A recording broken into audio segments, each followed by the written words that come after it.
Muito obrigada, Sr. Presidente. Cumprimento o Sr. Presidente, as senhoras e os senhores deputados, o Sr. Presidente da União das Misericórdias, Dr. Manuel Lemos, e o Sr. Vice-Presidente do Caldas de Almeida. Começamos por agradecer a vossa presença, por manifestar bastante esperança nos importantes contributos que certamente nos vão trazer, quer para a melhoria do sistema de saúde, quer para a melhoria dos cuidados ao nível dos doentes agudos, porque de facto, e como o Sr. Doutor já referiu, nós neste momento vivemos uma situação extremamente difícil. Por um lado tivemos o grande aumento demográfico, é o facto, mas temos também pessoas que esperam imensas horas para ser atendidas em serviços de urgência e noutros tipos de serviços. Vimos que o Estado tem gasto mais dinheiro, que a resposta aumenta, mas o que é certo é que as necessidades aumentam muito mais. E quando olhamos, por exemplo, para os doentes sem médico de família, vimos que hoje temos 1.600.000 pessoas que não têm médicos de família, o que significa um aumento de 50% face a 2015.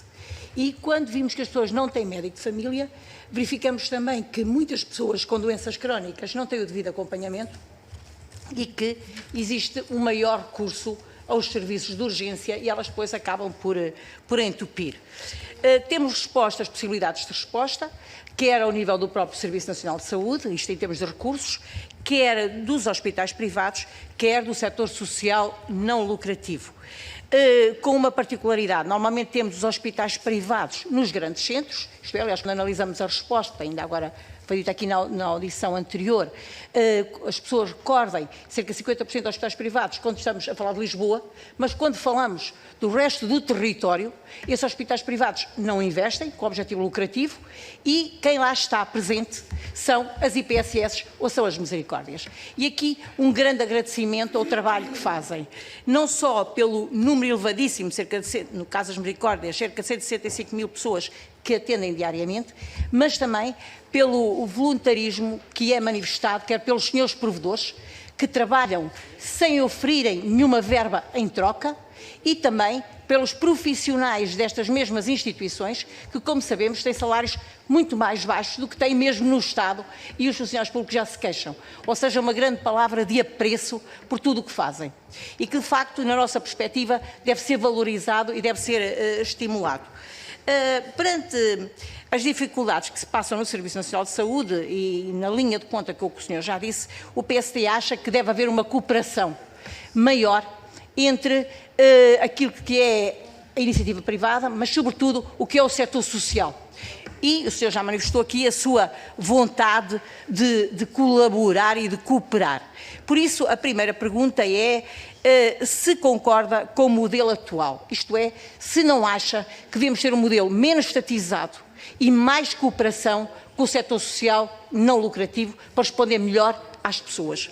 Por outro lado, existem alguns protocolos já entre as Misericórdias e o Serviço Nacional de Saúde, nomeadamente no que toca à resposta dos cuidados de saúde primários, que nos dissesse ou que nos informasse como é que têm corrido e se de facto deviam ser reforçados e melhorados. Porque também, não só nos cuidados de saúde primários, mas estou-me a recordar muito bem, por exemplo, dos cuidados continuados, ouvimos sistematicamente muitos senhores provedores que se queixam que face ao aumento do custo de vida, face ao aumento da inflação, ainda por cima com grande impacto nos custos energéticos, se veem asfixiados e mesmo com vontade de abandonar o barco.